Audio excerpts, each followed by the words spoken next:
Om Swastiastu, selamat pagi. Perkenalkan, nama saya Putu Andika Hendrawan, NIM 2026221256, kelas A1. Jadi di sini saya akan presentasikan berbagai macam diagram. Yaitu sebelumnya saya mendapatkan pila, yaitu yang pertama ada diagram aktivitas, habis itu ada pengunjung, aktivitasnya datang, menunggu, masuk ke dalam villa, bersantai dan refreshing. Setelah itu pulang. Di sini ada staf dan petugas. Aktivitasnya datang, absen, bekerja, istirahat, dan pulang.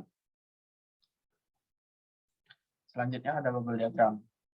Nah, di dalam dunia arsitektur dan desain interior, metode bubble diagram digunakan untuk mengatur penempatan ruang dengan fokus dan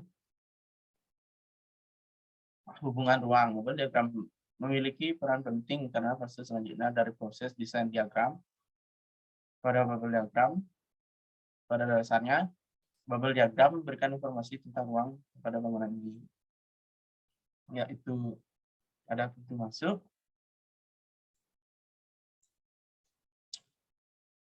bersebelahan dengan gudang, dan bersebelahan juga dengan pool, lobby.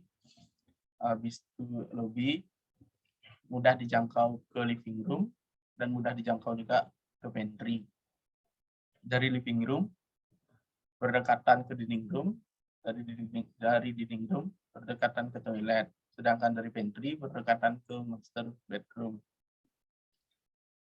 Itu dari lobby naik ke tangga, yaitu ada bedroom, ada 2 bedroom, habis itu bersebelahan dengan powder dan mudah dijangkau ke toilet. Yang ketiga ada konseptual diagram. Konseptual diagram yaitu yang keterangan yang di atas zona utama lantai 2, yaitu yang berwarna merah ini zona utama, sedangkan yang warna kuning ini zona penunjang. Program diagram.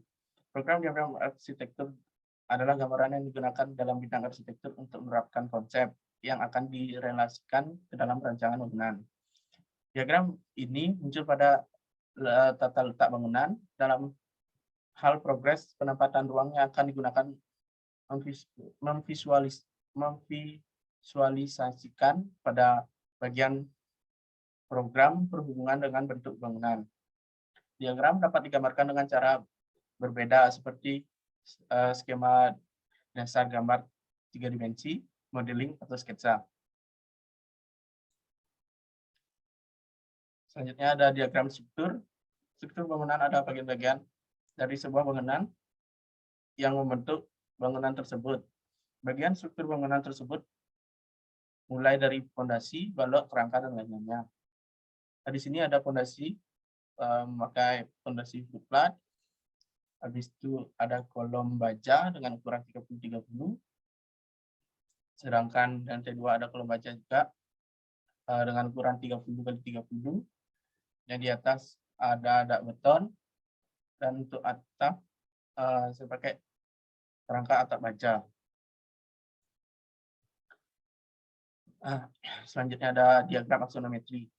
Aksonometri berarti struktur sepanjang sumbu akses pada salah satu bentuk proyeksi paralel ini. Objek diputar sepanjang salah satu sumbu relatif terhadap bidang proyeksi. Semua garis pada gambar struktur pada skala sama. Perbedaan dengan gambar perspektif yang jauh terlihat sama dengan yang dekat. Oleh karena itu, tampak terjadi distoris pada gambar dan bagian interior terlihat.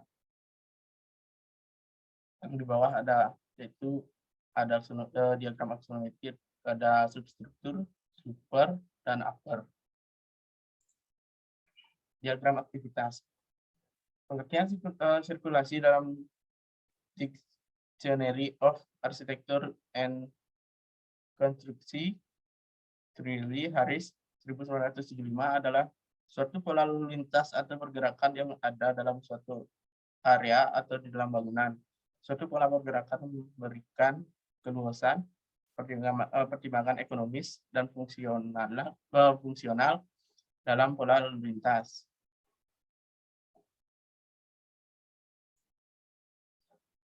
Selanjutnya ada diagram konteks. Diagram konteks. Lokasi saya berada di Jalan Pantai Prerenan nomor 164, Canggu, Bali. Berikut kira-kira 3D dari bangunan saya.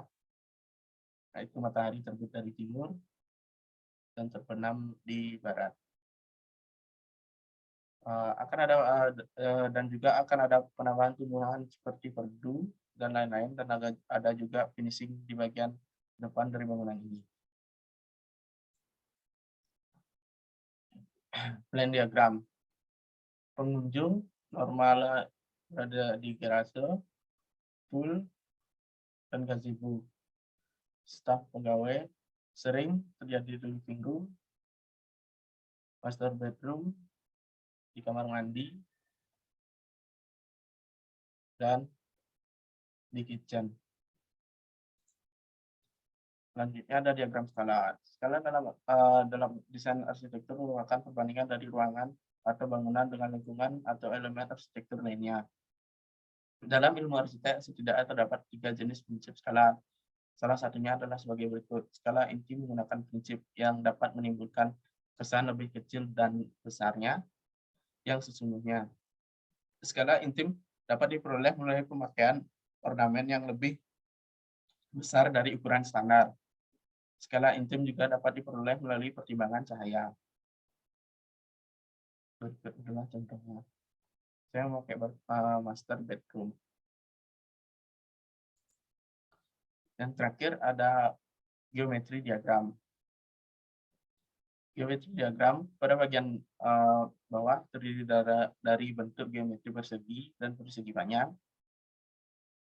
Yang kedua terdiri dari bentuk geometri persegi dan persegi panjang juga. Dan pada bagian atap saya menggunakan atap aspal.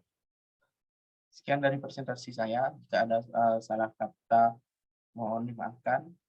Saya ucapkan terima kasih dan saya tutup dengan permohonan Om Santi Santi Santi Om.